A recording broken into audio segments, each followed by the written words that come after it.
Talagang umaapaw. Ako na ano. Kaya nga sabi ko, sayang yung tubig ko. Tinukbulang na sila. Yun ang kausap ko yung ano eh. May-ari mismo eh. Yung lalaki. Kasi Swerte nung ano nung babae. nagchichika-chika rin Nakaano kami. pa siya sa Finland. Yung asawa niya. Sino? Si Jing, yung asawa ng Crystal Pearl. Akala ko ba asawa niya yung babae dyan? Yung babae, sino? Yung babae yung lagi niyang kasama sa ano? Baka ano lang niya yun, yung Nakauwi. tawag ito, ahente, yung pahinante. May babae rin siyang pahinante. Si yung asawa niya, kakaalis lang, siguro mga ilang buwan pa lang. Ay hindi ko alam. Akala ko yung kasama niya laging ano. Kapatid niya ba yun? Hindi, baka pahinante niya yun, yung mga naglilinis ng ano, may dalawang Hindi. babae. Yung lagi niyang kasama sa ano. Sa nagde-deliver. Asawa babae. niya yun, pero matagal nang wala. Ah, talaga? Ilang buwan na, nasa Finland na. Ay, sosyal. Oo. Sana all. Pinapakita nga yung mga Finland, lamig-lamig daw ito. Ang gaganda yun. No? Mm-mm. Dito para siyang ano. Pero doon. Ganda ng skin niya doon. Mm-mm. Sarap yun. Ang lakas ang loob ng babaeng yan. Grabe. Imagine mo, iniwan niya talaga yung mga anak mo. Ilan ang anak nun? 4 yata yun eh. Kahit meron na siyang negosyo dito, no? Ay, ano daw, mahina daw yun. Mahina. Sabi niya ganun eh. Sana daw pag uwi niya, bayad lahat ng utang niya. Kaya pala nagkaisipan din siya, no? Tsaka gusto rin yata niya maano na rin yung bahay niya. May nakuha yata silang bahay. Yun ang pinikwento ng lalaki. Kaya. Sabi niya, may nakuha ako dyan na bahay. Sabi niya, kasi nag-chika din kami noon. Saan daw? Dito daw sa likod lang din nila. Okay. Sabi niya, buti nga kamo, may nakuha ako dyan na bahay. Sabi niya, dyan sa likod lang namin. Sabi ko, buti lang ka ako, boss. Kasi sabi ko, doon din sa amin, katabi ko yung nakuha ko din. Na ano, na dati hindi rin sa amin yun, sa kumari ko din. Sabi niya, buti katabi mo, oo nga po. Sabi ko, kasi kaya nga lumaki ng konti yung bahay. Sabi niya, buti naman. Sabi ko, yun nga ho yung ini-issue ng mga kapitbahay ko doon na hindi raw bayad. Sabi ko, bago namin yung pinatibag ka ako, binayaran na ng buo ng asawa ko. Yung mga nagbabanggit na mga ganun, yung mga asa sa 2.5 na hindi naman talaga bayad yung bahay na hindi nagbabayad talaga. Kaya, wala akong pakialam. Malakas ang loob nilang magparamig sa akin. Sila ang matakot. Kasi, nakikita ko sa online ng mga bahay open. Sinusuba sila ng pag-ibig yung mga bahay. Magpa-apekto sa Hindi mga hindi lang ako umiimik, pero nakikita namin sa online. Sabi ko, kahit magpaliwanag kayo ng ilang beses dyan dahil mga bubo yan.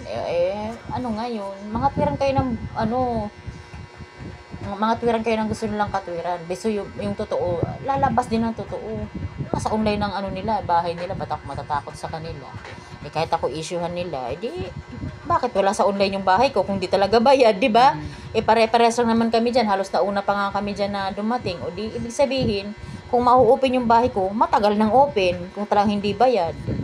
Katwiran ko na lang, anuhan tayo, magkita-kita tayo sa pag-ibig, nang tayo magka-anuhan ng totoong laban.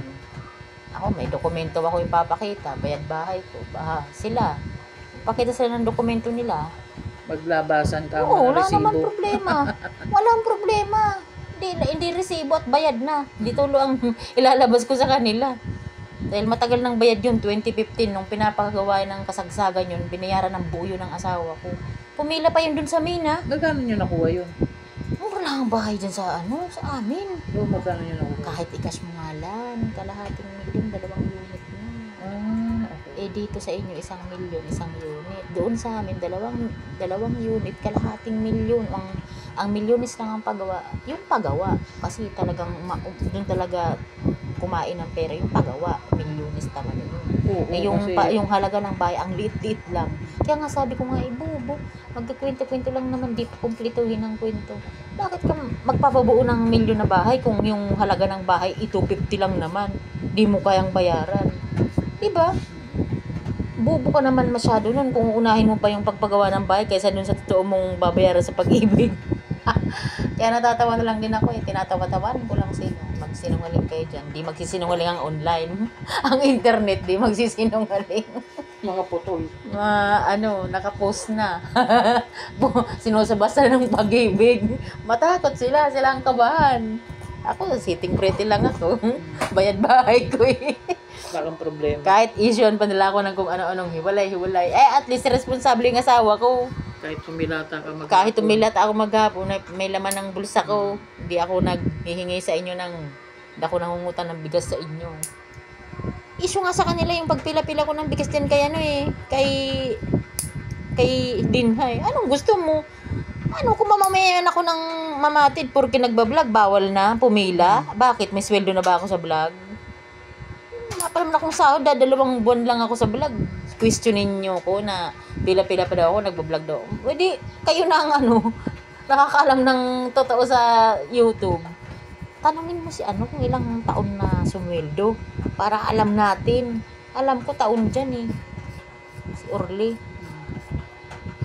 Diba? Ikaw nga nagsabi na 5,000 lang din ang sahod ni Orly sa unang Kaya yung mga dyan na masyadong nag-expect ng sobra-sobra. Manigas sila. Ayan, manigas sila kakaisip sa expectation nila versus reality.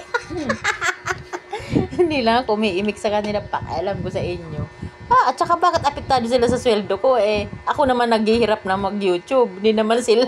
Bakit excited sila sa sweldo ko? Ako nga hindi pa na-excite at wala pa Di ba dapat ako unang ma-excite kasi pinaghirapan ko yun? Tao nga naman, napakahirap ispilingin minsan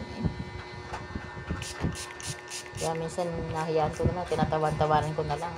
Pakaalam ko sa inyo. Ako lalabas ng bahay ko kasi kumpleto naman May bigas ako may pagkain kami. Anong gagawin ko dyan sa labas? Deadma ka na lang. Deadma. Magkulong ako, puputi pa ako, naka-aircon pa.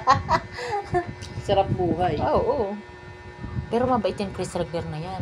Kahit ang tagal naming labasin yan lang, kasi nga, di ba, ang laki ng bahay, di namin naririnig. Di kami yan iniwan sa area yung Chris Regler na yan. Marami na sumuko sa amin na water station na hindi namin naririnig. Nilalayasan kami. Ko nga, nagchika nga kami ngayon. Sabi ko, boss, buti na lang kako, hindi nyo kami iniiwanan sa area. Kahit ang tagal-tagal naming labasin kayo. Ay, naiintindihan ko naman ang laki-laki ng bahay ninyo. Doon pa lang sa hagdanan mo Siyempre, alam nga naman magtatakbo ka doon para lang anuhin kami, di nahulog ka. Sabi nung may-ari. Sabi ko, ang dami na po kasi sa amin na sumuko na kasi nga, minsan di rin namin naririnig Sabi niya, walang magagawa, lalo pag bata ang mga nandun. Sabi ko, lalo na po pag mga anak ko talaga, di mo talaga maasahan yung boss. Sabi ko, buti ka mo ako kako. Kahit kako wala nga akong bra, nag-aano lang ako ng tuwalya. Sabi ko, malabas ko lang kayo. Minsan talaga, nakakatuwa kasi may mga nagtitinda doon. Nakachat na sa akin, may mga merienda, ganun. Sabi ko, sabihin mo sa anak mo, wag mo nang umalis.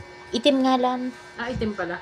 Itim ang gusto nung pagbibigyan lang natin kahit Hindi naman kasi bagay sa morenang itim. Yan na. Para for the content na lang din, charos. Kala mo totoo Totoo ng vlogger